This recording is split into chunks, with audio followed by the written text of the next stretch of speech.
And meetings go, let's go. All right, I would like to call to order Public Health and Community Services, September 26th. We have a quorum.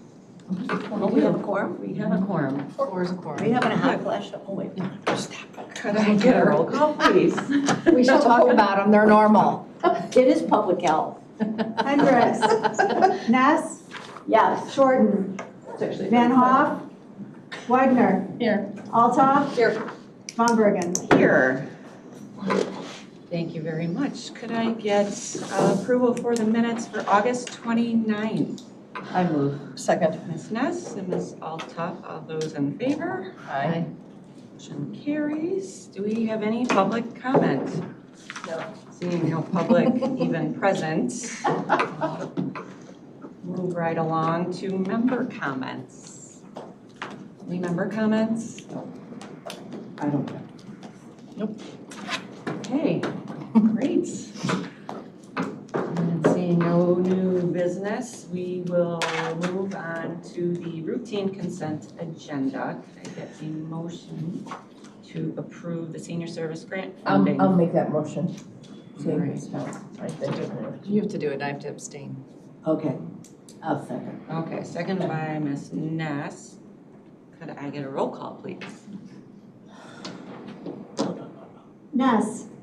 Yes. Wagner. Abstain. Altoff. Yes. Von Bergen. Yes. Can I just note, so you guys Absolutely. have this? The additional $400,000 was extraordinarily helpful this year. We really were able to fully fund more organizations than we had in the past. Also want you to be aware that we have formally changed the policy that no other governmental unit can apply for any of those grant funds. So they go solely to not-for-profit organizations. And then inadvertently, we had two organizations make presentations, and during those presentations, we discovered they were startups. We do not fund startups. We only fund organizations that have been up and running and have some kind of a history. So it knocked it down to only 15 presentations. And again, we were very, very fortunate being able to fund more of them. So I thank you guys, and I'll do the same to the board. It makes a remarkable difference, particularly with the inflation and increase in costs, and trying to pay people what they're worth so that they stay local and don't go elsewhere. So thank you. Really appreciate the And one for efforts. those nonprofits, because you don't make a lot of money when you're working for a nonprofit. That's the whole point. People jump. So again, the additional increase was well worth our efforts and certainly is going to pay off for our residents. So thank you. So what government entity was given money We had several townships who were still in the city of Hebron who were still applying for grant dollars for transportation. And again, Scott's sitting behind me and can probably provide more information, but the county spends massive amounts of money on transportation. It's just that the townships in the city of Hebron were able to provide probably what I would say, more plush and more personalized service, which obviously, we're human beings. We always go for the things that are better for us. So we just decided that if they wanted to continue to provide those services, they did it with their tax dollars, not our tax dollars. So that was the big change. And we're still working with several of those organizations to ensure that those people where there's kind of a, void still get some kind of service. But There's a pretty big gap up in that area for transportation. Oh, yeah. well, and it So takes some time. But again, we've now initiated that Uber service. So, and what is it? How much are we paying? $16? $16. Yeah, that in and of itself will provide that kind of plushier service if that's what individuals need. Okay. Thank you. Okay. I see we do not have any presentations. No? I thought there was one on the last agenda I saw. So we will move on to reports. Sure. Mr. Wallen, All would you right. like to join us This, up here? I would love to. So this is brief. There's two items on there. The first one is the analysis of impediments of fair housing. We have a draft report. It's nowhere near display level issuance to the committee for review. But I want to kind of lay out where that goes.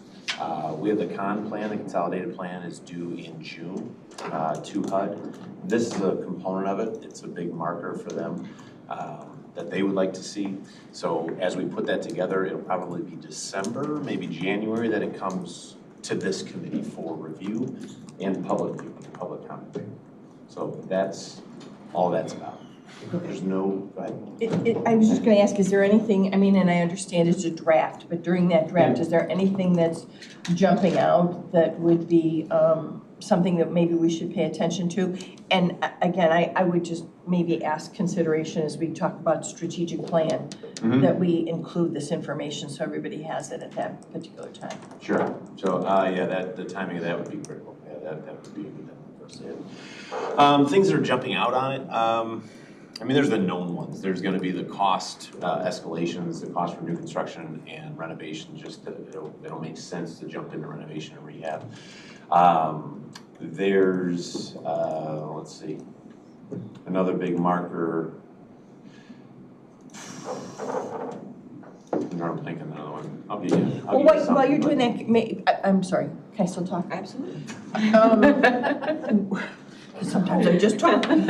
You know, we've talked, again, via administration, but also committee level at Law and Government, about one of the recommendations that were made in the Affordable Housing Report about attempting to work with the state agency and the state legislators about streamlining that program with regard to affordable housing.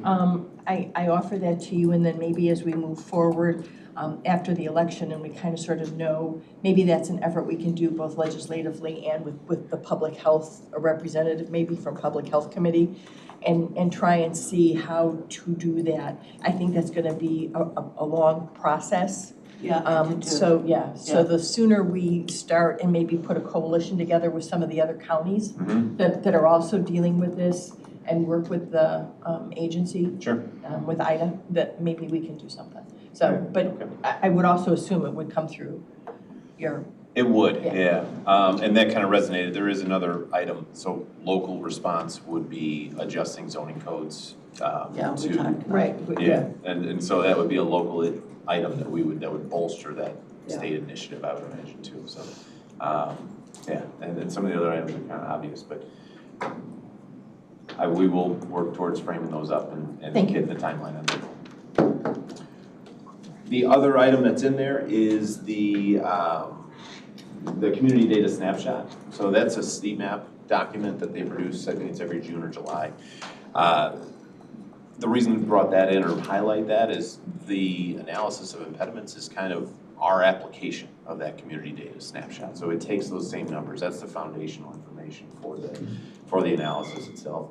And it really applies them to our situation services and again, the demographics we inherit, but the services that we provide in those demographics and our populations. It really shapes that report. So we'll make sure that you all have that in advance of the analysis so that you can kind of get familiar with those numbers and what some of those foundational elements mean. Okay, great. Yeah, so that's it. Yeah, it was just kind of a forward for what's to come. I know. It doesn't happen. Law and Government was like 20 minutes too. Can I just, real quickly, just because it's a mental health board thing. I received a huge amount of phone calls. I mean, for me, more than 5 is a huge amount. With regard to some confusion about funding for the community social work program here at the county level. I don't know if anybody watched. They had their meeting. Was it last night or the night before? Tuesday night. Was it Tuesday night? They actually are recommending more funding for that program, not less. And there also was some comment about their mission, and they don't fund housing. They fund programs, mental health programs. There are some organizations that receive funding that also have a housing component, but none of the money from the mental health board provides any support for Right, any because type they're. of, any type of housing whatsoever. Right, because the Community Mental Health Act is all about mental health programs. I don't know where, but I had several people call and ask, so I'm just, Well, I have are we in future topics? there you go. It's a nice segue. Nice segue. Thank you, Adam. So I've had a couple of calls from parents with adult children with intellectual developmental disabilities all around housing. And so there are two things. The housing component of that continuum. I would really like to, so there's two things. One, I did some digging and our allocation for CDBG has not increased under community development since I was on the commission when it was first started. And I'm confused about that. I pulled up surrounding counties. They're Funding. dollars. I know, is federal. I know. No, no. Let me finish the Sure. sentence. Are you the chair of this? So anyway, I'm glad I'm on this side of the table. Right, it's okay. there's bonus dollars that you can get, that you can use to boost your allocation. We rarely apply for them. So like housing subsidy, we used to call it Housing Prevention Rapid Rehousing, HPRP funds. I talked to Hans last year about why do we not apply for those monies in this county? Agencies don't apply for them. I don't know why, because then life took on a life of its own. I got involved in workforce housing. But I think this whole housing question bears looking at how do we lobby as a county to increase those federal dollars to our CDBG allocation, but also how did housing for special populations disappear and not grow in this county at all for people who need group housing for their adult children? You know, they're aging. They're gonna die and their adult kids are gonna just be funneled into a system if they don't have families. So I don't know how because we're talking about housing, right? And to me, we talked about it at Workforce and said, we recognize that housing's on a continuum for everybody. We're looking at this lane, workforce housing. That doesn't mean that there are other housing situations that bear our looking at. And I'm just not sure how we would do that. Yeah, I'm not aware of any additional grants that we should have been, but, you know, we do. Oh yeah, have we did quite a- not apply. We do fund quite a few, you know, projects through CDHG, but. And Pioneer's opening 2 more. Yeah. I mean, they just, yeah. when they came before senior services, they were talking about that too. Yeah. They've got 2 more locations. Yeah. Not to say they're the end all be all, but I'm just, you know. Well, I just think it bears looking at, that's all. I would Sure. just like to, you know, put some deeper eyes on it countywide. What are we doing? Because I know that the Mental Health Board has a very specific funding goal. And housing is separate from services. I'd like to see like how is our money bundled? Are we using it are we targeting, do we have priorities that, like you're doing at senior services now, we have priorities, we rank them this way. So I just think that whole community development piece just could bear some looking at, that's all. And probably not till after the election because people are kind of brain dead. We do have a CDHG meeting next month, so I'll reach out to Brandon and So these dollars are CDBG, not CDHG that you're talking Say that about. again. The dollars you're talking about are CDBG. Yes, Not and at one CDHG. time, your housing, your commission, and CDBG were one pot of money, and they separated them. I don't know if that was the best thing to do. I mean, I understand why they did it. I just don't know that it was the best thing to do. And then you also, so this is something that the county should be applying for, because when you were talking, you also said something about agencies. No, what I'm suggesting is that we begin to lobby the federal government to increase our CDBG I allocation. understand that, I meant, but you said these boosted dollars, these extra dollars. Bonus dollars, yeah. Yeah, bonus Yes, dollars, yeah, not and it boosted. should come through. So like DuPage County significantly increased their allocation by applying for those bonus dollars. And when I looked at our allocation in 2023, nobody applied for them. And I just was like, why not? Now, I didn't take it a step, I didn't ask at the continuum, how come agencies didn't apply for this money? So agencies apply to us or to They the applied federal to government? CDBG. Okay, all right.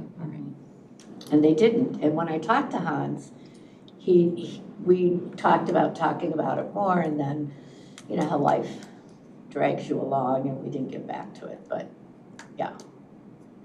I mean, that's how you build your allocation, right? You grow your revenue, you get, HUD knows you can do it, they give it back to you the next time. So I just am curious. Is it too much work for agencies and they're understaffed and they don't want to take it on? And that could be, I could understand that, but I think it's important to know what the barrier is to applying for those additional monies. Thank you. Okay. Great. Any other items up for discussion? I didn't even get to drink my coffee. Okay, then moving right along, I see no reason for executive session, so. Motion to adjourn.